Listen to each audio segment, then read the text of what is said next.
I arrived in the police station, it was like full, like it's Friday. I stand there on the queue. The police, the man that was sitting there in the church office. Then this guy looked at me and said, "What's the problem?"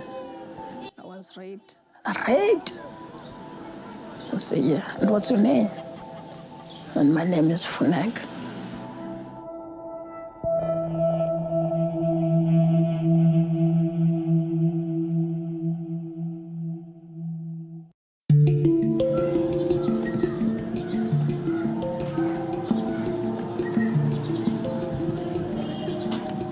Funeka Soldaat lives in Khayelitsha, a sprawling township on the outskirts of Cape Town. She is lesbian and open about her sexual orientation. In the townships of South Africa, that's a deadly combination. I grew up like any normal child, with my grandmother, because my mother was always away in the Southern Cape working. So I grew up with my gran, and I have fun.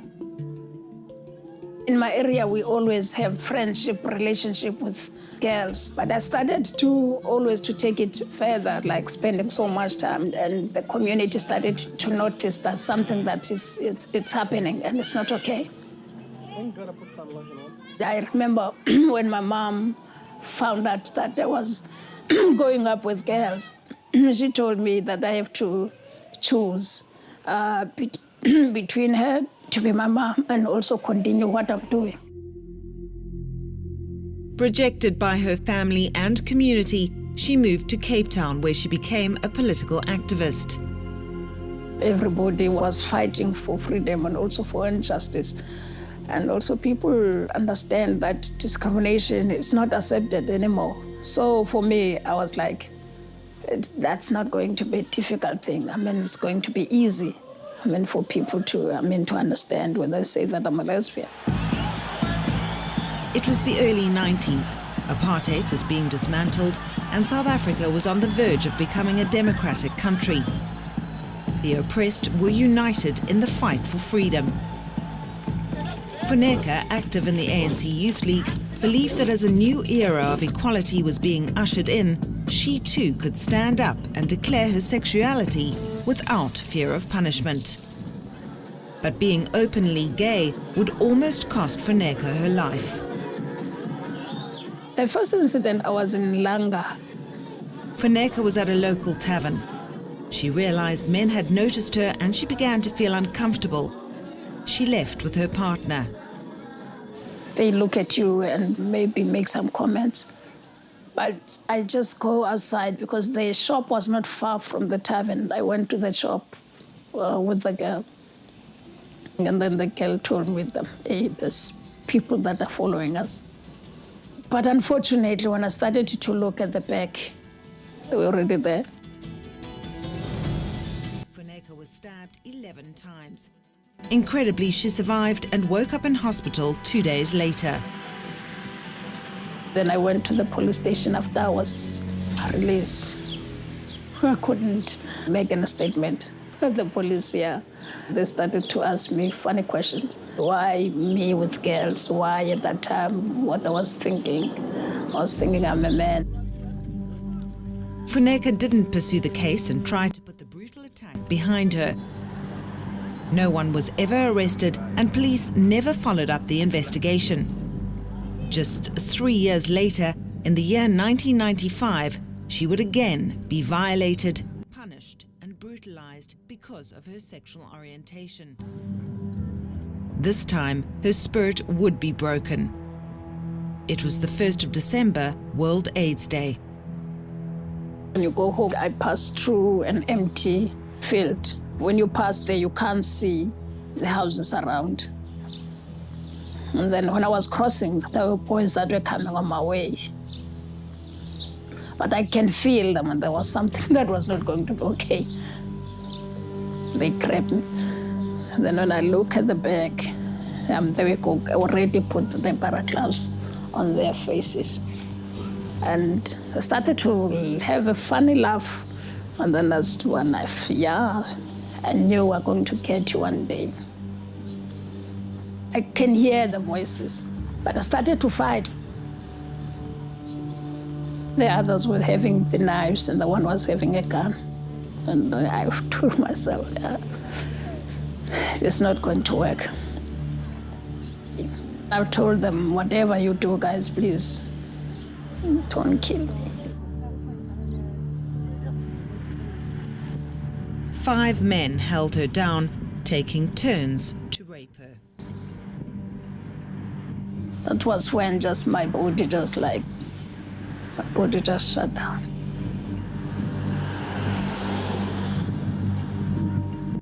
Funeka believes she was gang raped because she is a lesbian. In South Africa, the widespread phenomenon is chillingly known as corrective rape. Funeka's ordeal was far from over. In rape cases, women need a physical examination at a hospital so that DNA evidence can be collected and used in a possible court case. I walked to the police station.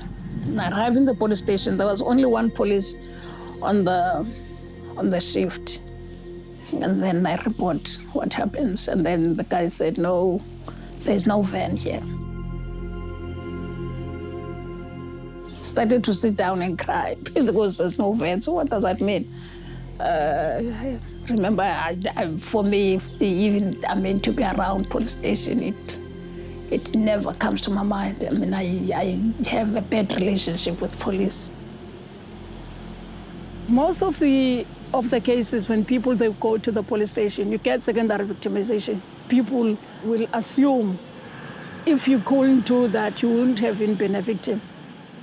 It's typical of many cases. So for someone who is a lesbian to come into that system and have the added impact of homophobic attitudes of court officials, of investigating officers, to have that added to her experience of the criminal justice system is really something that is horrific. Eventually, a police van returned to the Khayelitsha police station and Funeka was taken to hospital. They opened the van at the back and they threw me there and they locked and the van started to run. And they dropped me in Harare, inside me hospital. But there would be no sympathy at the hospital either. The woman was asked, what are you looking for? I said, no, I was dropped by police here. So I was raped. And then said, do you think this is a police station? I was like, I went to the police station and then the police dropped me here. And they say, no, this is not the police station, go to the police station. I couldn't cry, I couldn't, it's just the pain was just inside. The pain, I'm just walking on my own. I arrived in the police station, it was like full, like it's Friday. I stand there on the queue.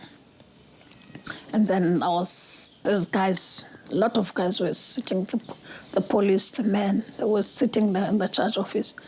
Then this guy looked at me and said, what's the problem?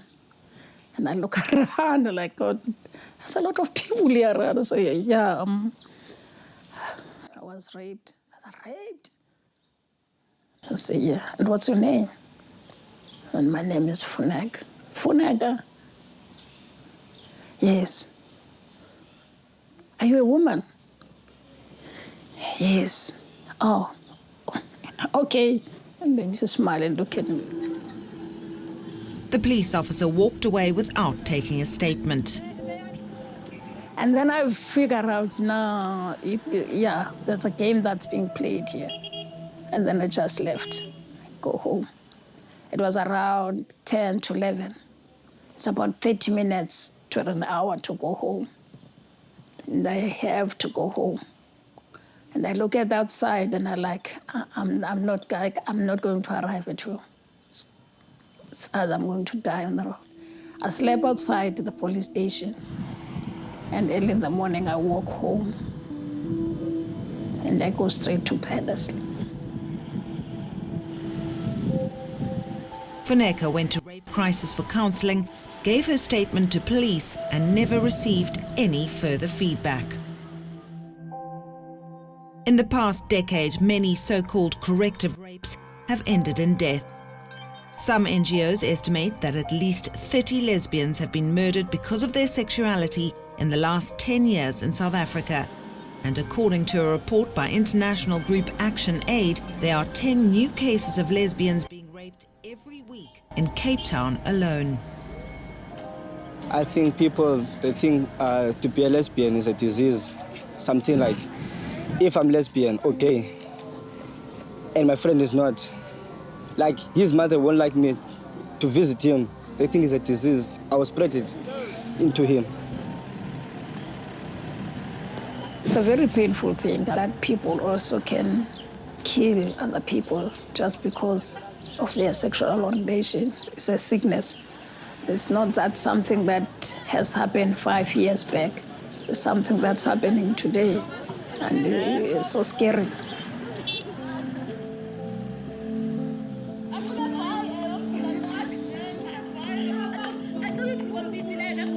Funeka has been fighting for the rights of lesbians since her own horrific experience. She started an NGO called Free Gender and provides support for victims as well as their families.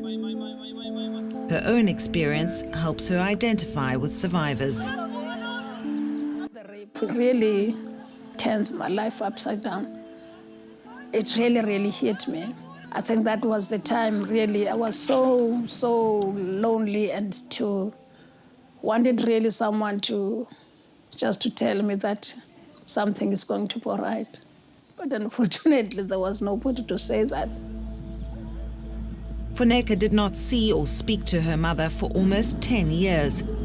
During both her brutal attacks, it was her mother she missed the most. All those things, when they happen, I just have to call her and say, yeah, I'm in trouble now. And then, that unfortunately I couldn't, because I know that I've chosen something that she was not comfortable with. In 2001, Funeka's mother arrived on her doorstep. She started to chat with me, and then later, then she told me, I miss you all the years, but I just wanted to tell you, I know that you're my child, I still love you. She had terminal cancer and died shortly after reuniting with her daughter. It was a sad thing for me that when she passed away, but at the same time, I think I was so glad that she would accept me at the end, and knowing that all those years she was still loving me. Funeka has become a figure of hope for young lesbians. With the help of a facilitator, she is helping a group of about 10 women commit their stories to paper. It will take the form of a self-published book and documents their experiences. It's more like a father in a motherly way, okay? But for me, I feel more comfortable when I talk to her with my problems, because she always gives good advices, and then you, as a person, you always feel free with her. Funeka often spends her days in courtrooms bearing witness for victims who are sometimes too traumatized to attend themselves. Here at the Wynberg Magistrates Court, just Funeka and a fellow activist sat in the empty courtroom to hear the verdict in the case against Andile Nkonyana. In April 2010, he attacked Millicent Geiker. He bound, raped, tortured and strangled her for 5 hours. She was finally rescued when neighbors heard her screams. Millicent went public in a bid to highlight the increasingly common practice of corrective rape. On the 8th of October 2013, Nkonyana was found guilty of rape, but the attempted murder charge was withdrawn because of a lack of evidence. Millicent did not attend court proceedings. Millicent grew in front of that guy, and Millicent told the court by herself that when that guy raped her, she told him she's going to make her a woman. So that's exactly why we believe that it was really a crime. During the trial, Andile Nkonyana managed to escape, and it was only after activists pressurized police that he was finally rearrested after being a free man for about a year. It's bad. She's frustrated because when the guy ran here, nobody knows, and Millicent was living in fear, doesn't know when that guy is going to show up and finish what she has started. Shortly after the media publicity of the case, the South African government set up a task team to investigate what could be done to stop the horrific practice of corrective rape. I think there's slow movement. I think there's been an increasing acknowledgement of the fact that this is a problem, that it needs to be addressed by government. I think with the establishment of the task team initially, there really was no impact, the task team on LGBTI-related violence. But over the last few months, there's been increasing pressure, I think international pressure as well, on the Department of Justice, who's leading this task team, to start recognizing that, this is urgent. We need to be addressing this with a sense of urgency. The government is also planning to introduce hate crime legislation. It will do two things. Firstly, it will prioritize the investigation and prosecution of these hate crimes, because they would be seen as some of the most heinous and most problematic crimes that needs priority attention from the police, but also from the prosecuting authority. And then secondly, it would allow the courts to impose heavier sentences where it is found that somebody actually committed a hate crime, to act as a deterrent. When it isn't acknowledged, then that message that was sent by that crime to other lesbians in the community is never addressed. And that message is that lesbian women's lives don't matter, that they can be killed, they can be brutalized with no consequence.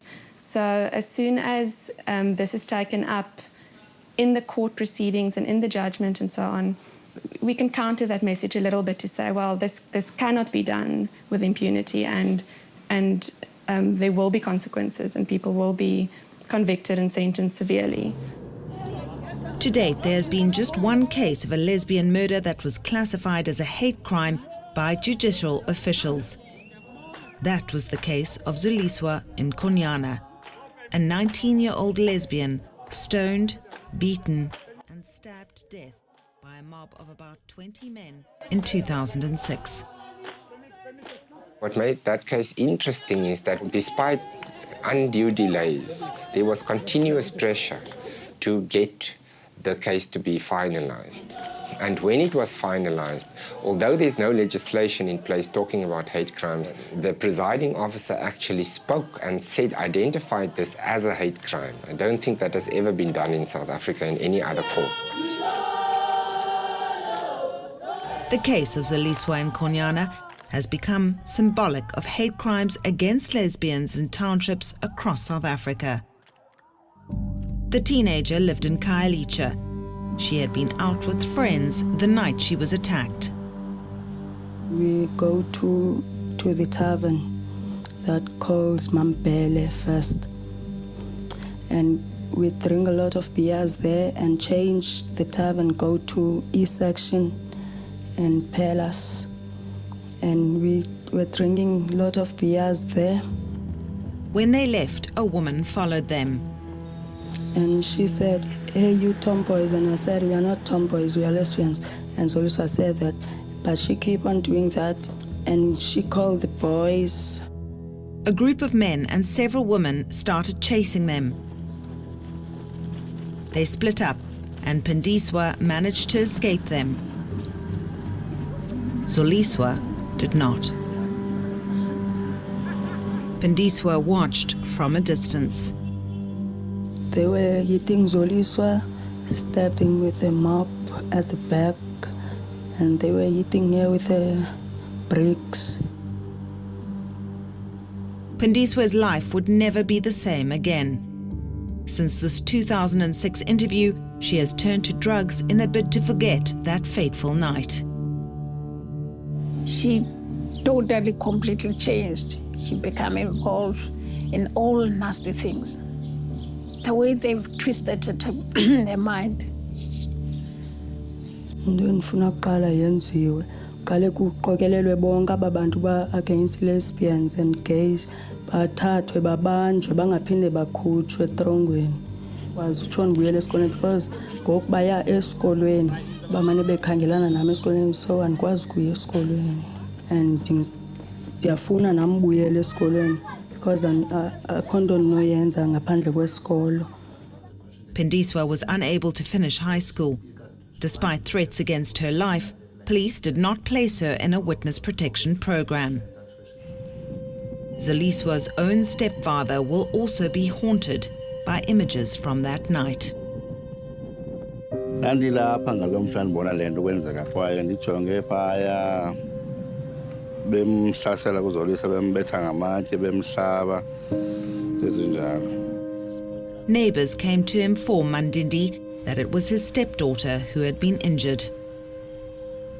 Ndimthathe apha uZolisa bembayonzalisiwe phaya acala umanana wam wandisa esibhedlele eside B.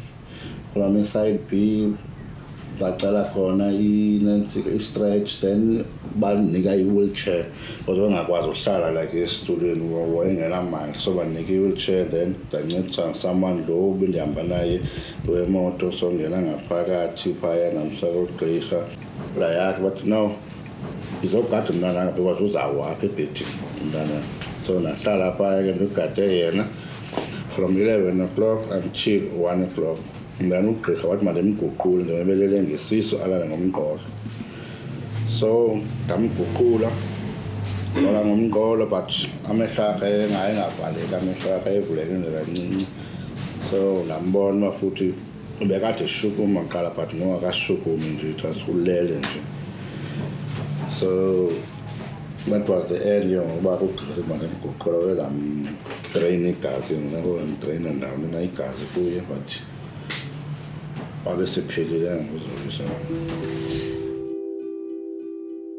ndibuhlungu kakhulu ngoba umntana wokuqala nokugqibela because andifumani bantwana.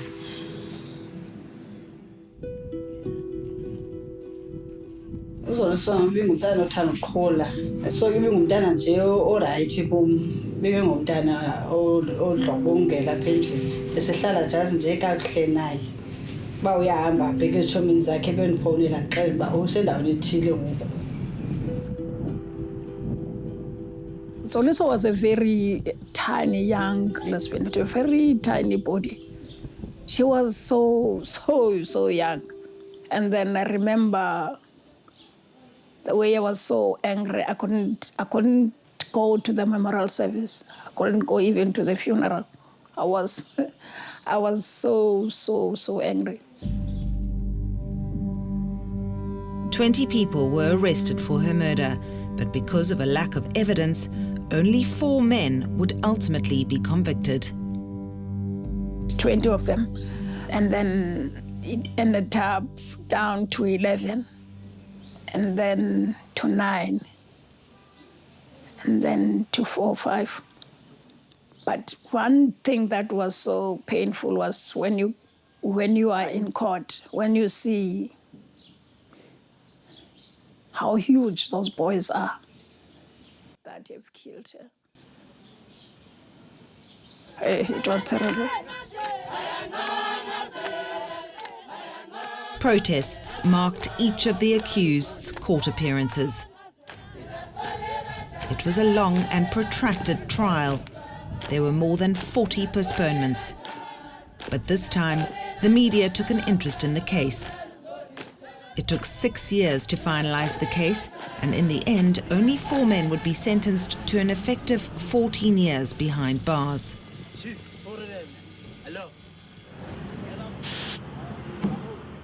It's quite shocking that the media sometimes treats people differently depending on their race and their economic status.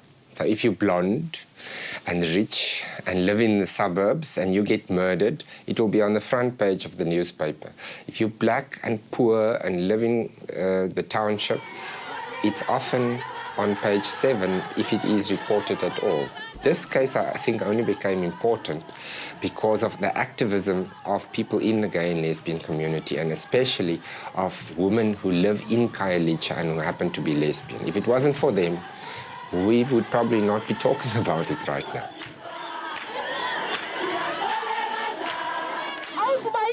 ngokuba utyithika uhamba ulekana nathi esitratweni uzawuqala apha uphelela apha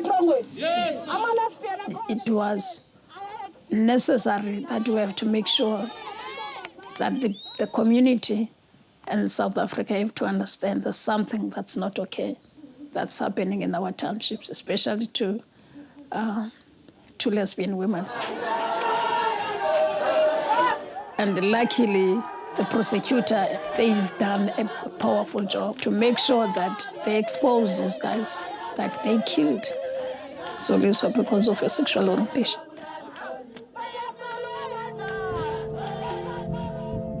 While life continued after the conclusion of Zoliswa's case in 2012, those who saw the events unfold may never find closure.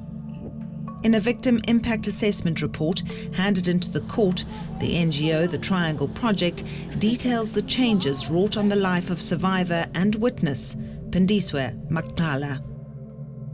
The account was recorded in her own words. I lost my friend Zoliswa, who was brutally murdered. I lost my dreams too. I started losing focus on everything that I was doing. I even lose interest in the thing that I enjoyed most, soccer. After the crime, everything's changed. I'm doing nothing good. All I do now is break my family's heart. Most especially my super intelligent mom. My mom is crying showers almost every day. This has changed my life because they killed me whilst I'm still alive.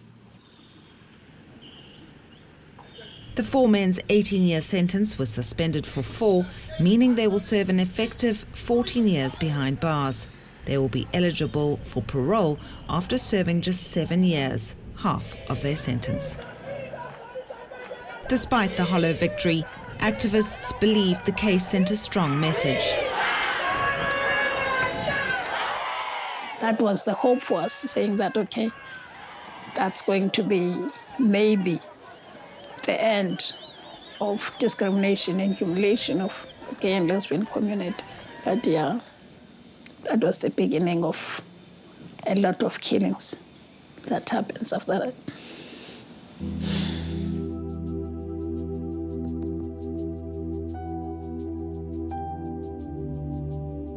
In South Africa, there remains a deep dividing line between the rich and the poor.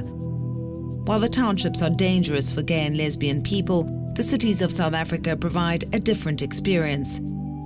Cape Town is the gay capital of the country, a tourist attraction where anything goes. But its beauty belies the brutality that happens on the outskirts, in the shadows and darkness. There's the problem that your race, coupled with your economic status, can privilege you as a gay or lesbian person. So if I happen to live as a gay person in a town, in a relatively affluent area, I drive a car, so I'm not reliant on public transport where I'm exposed to other people. All of those things protect me from the kind of violence that you get in, say, if you go to Khayelitsha.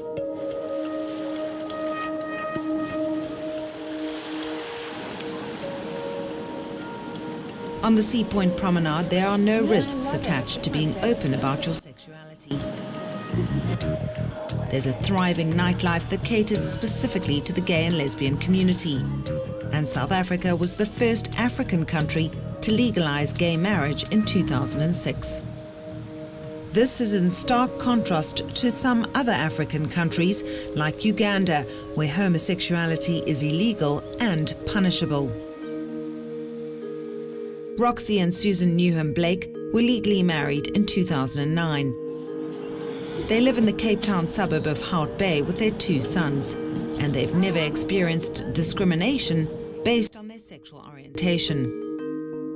I'm quite unapologetic about it, and although you are aware that you are slightly different, you're not the norm, people have been very accepting, and we feel like we are your conventional family. And maybe we are the face of the future conventional family, you know, because we were married, we've got 2 kids, we live in a nice, quiet home by the sea, luckily. We've grown such a nice network of friends here.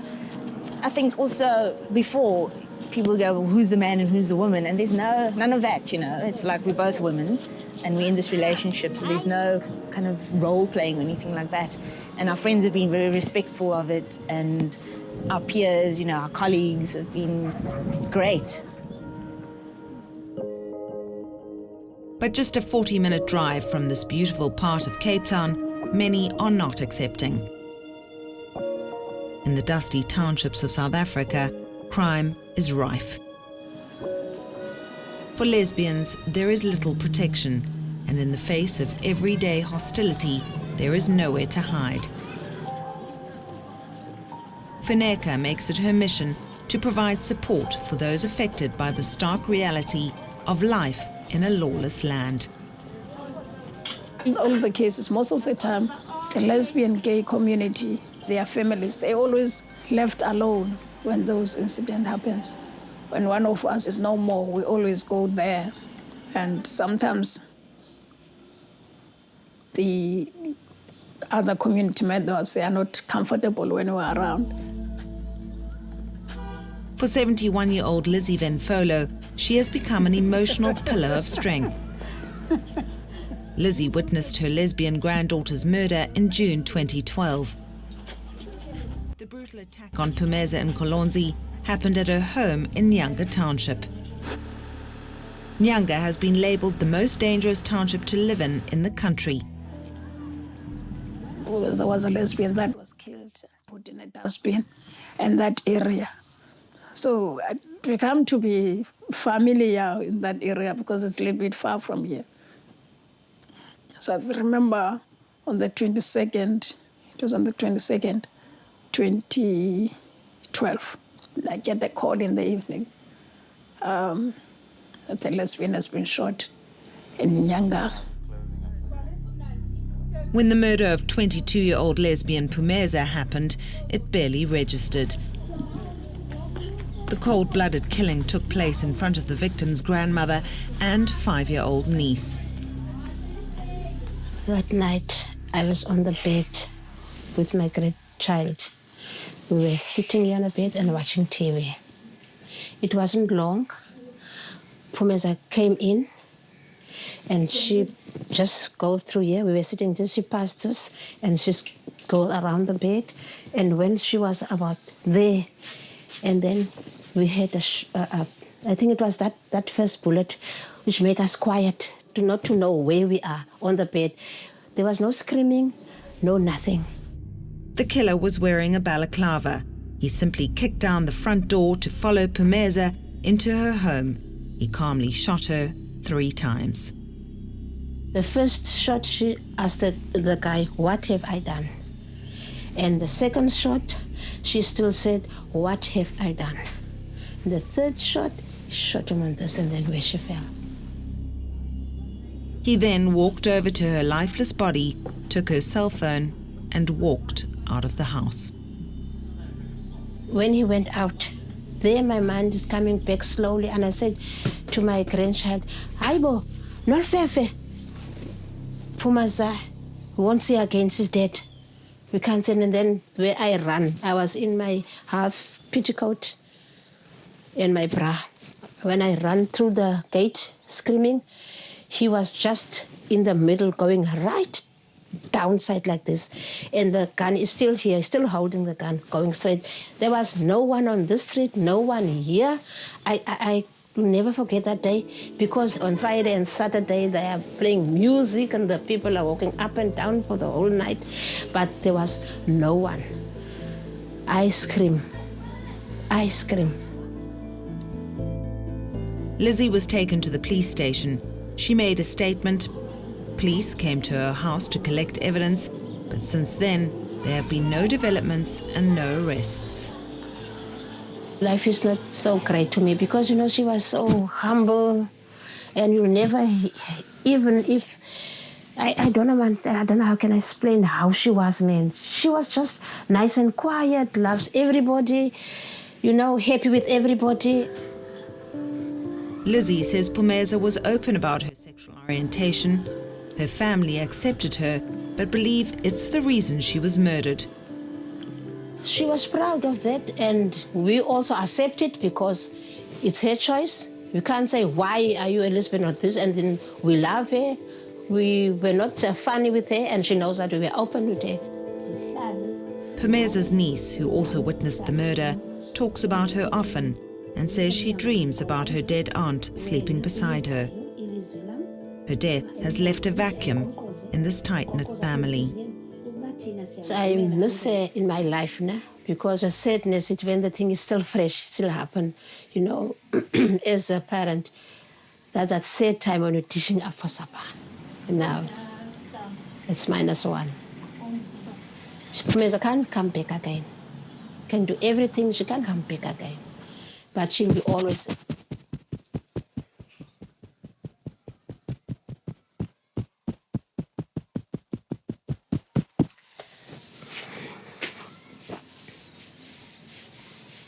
Pumeza's family continues to live in fear as the killer remains a free man. Lizzie now relies on emotional support from the gay and lesbian community. But Pumeza passed away now. I've got a lot of children, Funeka in a group, because they are visiting me. Every now and then I've got time, and they surprises me. On her date this year, the 22nd, they were here to remember me. It was a day.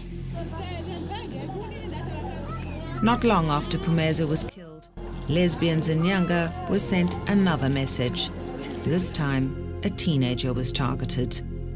Stabbed to death in Samora Michelle, yet another hate crime.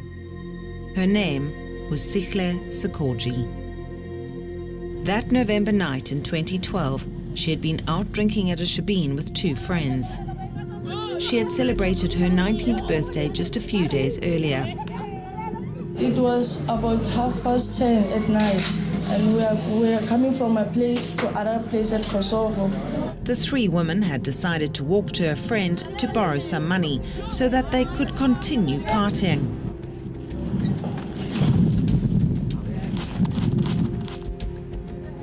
From nowhere, they came against us. At least 5 men told the women they were from the feared Vuras gang. They told the women they should not be in their area. Then one pulled out a homemade spear and stabbed Sihle. Her friend tried to protect her and was stabbed in the arm.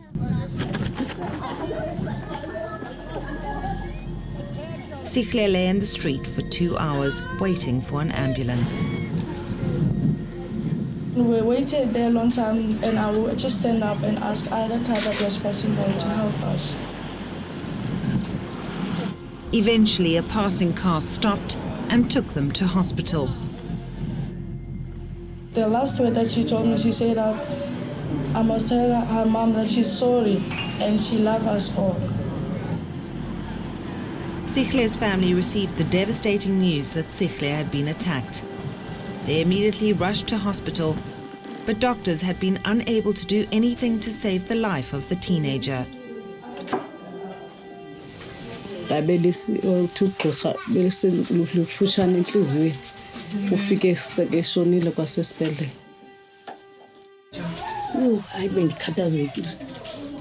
Sendafike ngathi ucimele njena ngathi uzasuka avuka andijonge. Ngeke mina bendimazi.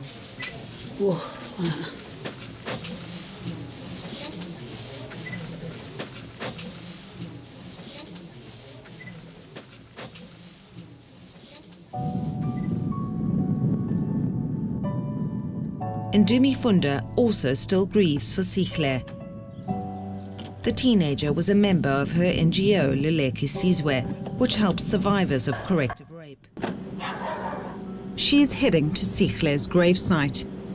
It's been almost a year since the young woman was buried. She was different from the other project kids, to be quite frank, you know. She'll come to me after school, we'll talk, she'll tell me about her life at home. Up until she did her matric, she was ambitious. Sihle means beauty, something that is beautiful, that you treasure. So she has really followed her name. But one of the things that I think I love about Sihle was the fact that she had a dream of furthering her studies, buying a house for her mother and her brother, have their own home, you know. That was Sihle Scotch. We're almost there. I think we stopped here the other time, somewhere there. We'll have to walk.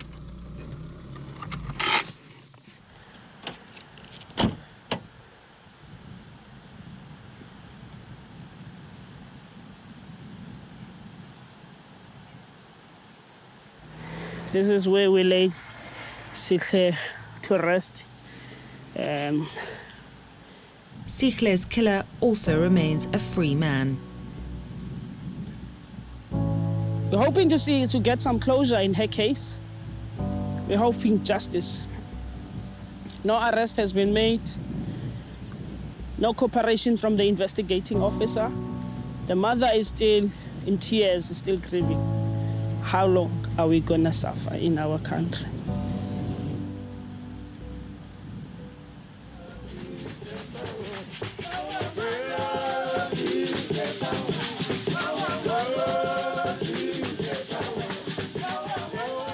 In some areas, though, there are signs of change.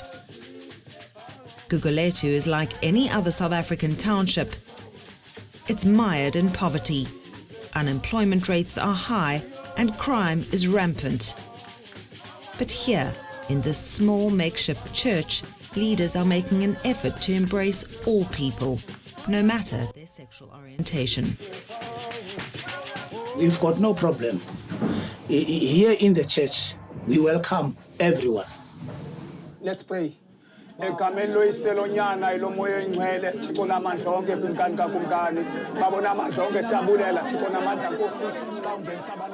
Ndumi prays for unity, protection and strength. Her organization is working with church leaders in a bid to create a culture of acceptance. They walk the streets, imploring gangsters to leave lesbians alone. It's an encouraging signal that is being sent to the community.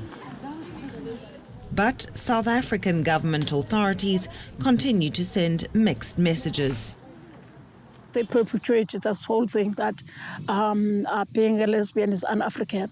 And those tendencies of saying that a woman have to behave like a woman and a man have to be a man. So you'll understand what does it mean in the context that they talk to. I mean, the very patriarchal thing. We need that political will. We need people to be outraged. We need people to understand where it's coming from in order to fix it. And we have to also be aware of the fact that whilst at home our attention span might be relatively short, the attention span is not short in overseas countries.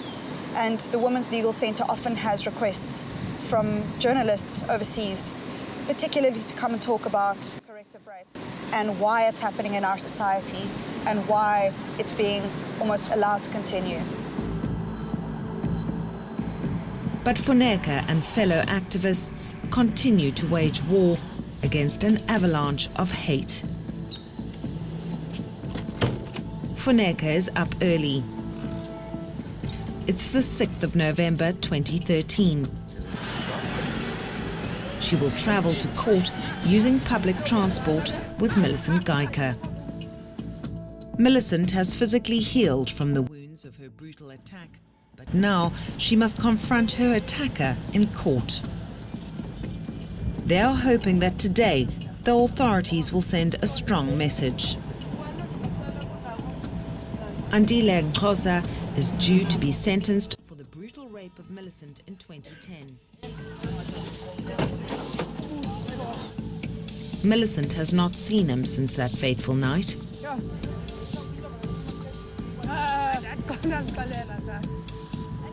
I thought he should have killed me. That would be better. I'm nervous because I don't know really what's going to happen in there. So I wish they can make quick so that I can know what's going to happen. Inside Courtroom F, the magistrate hears an application brought by our production company to have cameras allowed into court to record sentencing. Despite the prosecution and defense arguing against it, the application is granted. It will be the first time in South African history that cameras are allowed in to cover a case involving corrective rape. Magistrate Melinda Retief then postpones the case until the 26th of November 2013.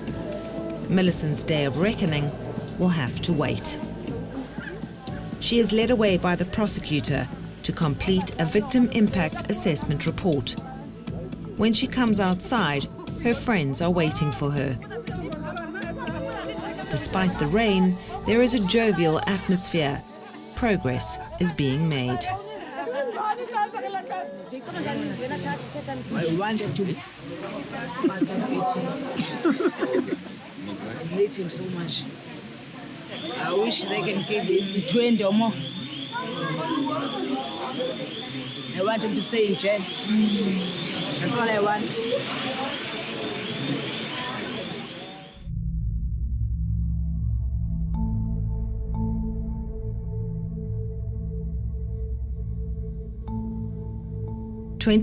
November 2013. Millicent must return to court to face her attacker for the final time. There is hope that today justice will be done. The nightmare of the past 3 years for Millicent Geiker will finally be over. Funeka will continue to be by her side. She's my friend. I like her very much. She's always by my side. Every time I came to court. Yeah, she's always here with me. A little bit nervous. Kind of nervous, yeah. By order of the court, our cameras are allowed in to film. The accused, 47-year-old Andile Nkhosa, is captured on film for the first time. Magistrate Melinda Retief says the attack on Millicent was motivated by hate and homophobia. Hy wou my gewys het want ek is mos 'n lesbian. Hy wou my wys hy gaan my swanger maak want ek is tog nie 'n man nie. Corrective rape, also known as curative rape, is a brutal act of violence in which African women and teenagers who are, or are at least assumed to be lesbians, are raped to cure them of their homosexuality. Perpetrators seek to correct the woman's behavior through rape by teaching them a lesson on how to behave like a real African woman. The brutal rape has left Millicent a changed woman. The social worker assigned to her case was of the opinion that she will never properly recover from what happened to her. She has already tried to commit suicide and remains depressed and withdrawn from her family. Die klaagster in hierdie aangeleentheid was duidelik 'n weerlose slagoffer. Sy was redelik klein en fyn gebou, soos die hof haar waargeneem het tydens haar getuienisaflegging. Sy het aan haar eie woorde nie verwag dat die beskuldigde so iets aan haar sou doen nie. Sy is niks vermoedend gaan staan by sy hokkie, aangesien sy hom so goed geken het. Alhoewel sy haarself baie heftig en moedig teen die beskuldigde probeer verset het, is sy beloon hiervoor deur 'n ernstige aanranding en uitgebreide fisiese beserings. The magistrate says Nkhosa showed no mercy during his attack on Millicent. Now, it's the court's turn to show no mercy. Opsie is nie. Die beskuldigde is duidelik 'n gevaar vir die gemeenskap, vir beide mans en vrouens, soos blyk uit sy vorige veroordelings vir beide verkrachting en sodomie, en die gemeenskap verwag en is geregtig op die beskerming teen die beskuldigde. The maximum sentence is imposed, 22 years. Nkhosa has shown no remorse, and the magistrate deems him a danger to both men and women.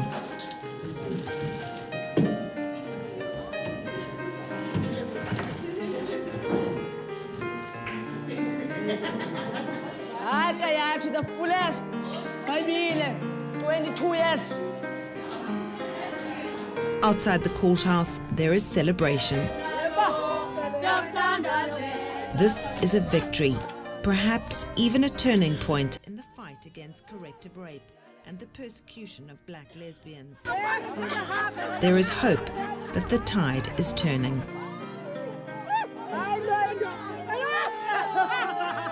Very happy. I'm very happy. I don't know what to say. I'm glad. I'm glad you got 22 years at least. That's what exactly she wanted at the end, that you have to get a sort of justice. And then that was like more than justice to us because, yeah, we walk from Khayelitsha to Cooks to make sure this guy is being arrested, that you have to be sentenced. That has happened today, and it's amazing. It is also a massive step towards recognizing corrective rape as a hate crime. It was justice being seen to be done, not only justice done. And so I think that this is the best possible outcome. I think it really sends the message that this kind of corrective rape is not okay in our country and in our society. And I think that the court was brave today, and Millicent was brave, and I cannot imagine a better outcome. As long as this is not a South African issue, we are still going to die one by one. We're still going to be killed one by one. For Funeka, the journey is far from over. For both herself and Millicent, the wounds will never quite heal. And until lesbians can walk safely and proudly, Funeka's fight for freedom will continue.